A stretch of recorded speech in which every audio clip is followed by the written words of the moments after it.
Guilty as charged, Henry said, moving toward his scooter. I'd best move on so that the Leonards will have a house tonight. Shall we tuck them in Tideaway? Henry asked while mounting his scooter. Sure.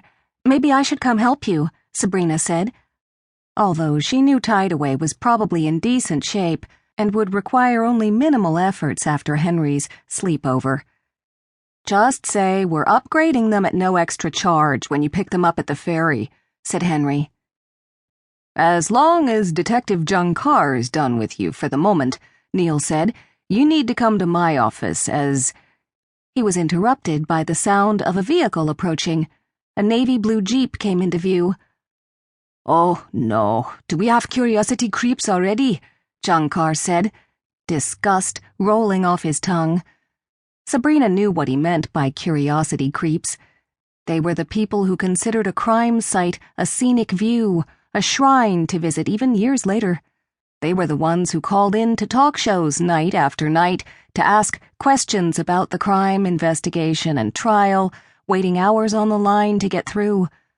Worse were the authorities, the callers who scrutinized and weighed the forensic evidence, sharing their theories about why the accused was guilty and should go straight to hell.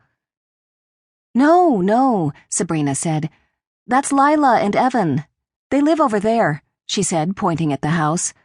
Lila and Evan Banks were an elderly couple who had recently moved from New York City to retire on St. John at the villa across the way from Villa Mascarpone. Sabrina watched Lila, always the one to drive, pull into her driveway.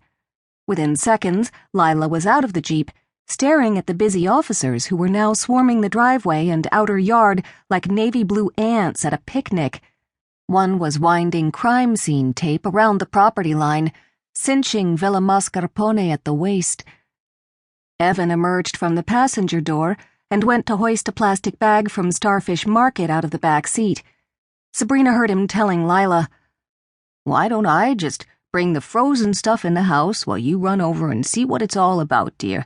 I'll join you in a minute." Though the Alzheimer's was barely noticeable to anyone else, Sabrina knew Lila felt crushed whenever the slightest sign of Evan's deterioration showed, and she guessed that before becoming ill, he would never have let Lila approach a police scene alone. Sabrina was also reminded about the close proximity of the driveways of the three villas sitting at the top of the hill, and how easily you could hear conversations taking place in them. "What's going on here? Whatever has happened? Are you all right, dear?" Lila asked as she approached Neil, Jonkar, and Sabrina, but looked directly at Sabrina. "I thought we'd left this kind of thing behind us when we left New York." Sabrina wanted to reach out and hug Lila, which surprised her because she was not the hugging kind. Henry was always trying to give her a hug for this or that, and she wanted no part of it. But Lila Banks was her friend, and seemed frightened. When Lila and Evan first moved to the neighborhood, Henry had introduced himself and let the Banks know that 10 villas managed their neighbor, Villa Mascarpone. Lila had invited Henry and her to dinner. Sabrina insisted to Henry she didn't want to go, didn't want to get involved with people, especially not old people. But Henry had been adamant. If they were going to make their business work, they had to become part of the small island community. "No man is an island," he said, before she agreed, just to shut him up. Not long after she and Henry had arrived for dinner, Evan, tall, lean, and charming, a retired math professor, had bragged to them how brave Lila was because she was making a new recipe for them, a seafood casserole, which Sabrina and Henry had inhaled. Later, when Sabrina helped Lila load the dishwasher in the kitchen, away from the men who were having brandy by the pool, she complimented Lila on the dinner and for daring to experiment with guests, something Sabrina couldn't imagine doing. "Oh, dear, I think I've made that seafood casserole about 100 times in the past 40 years.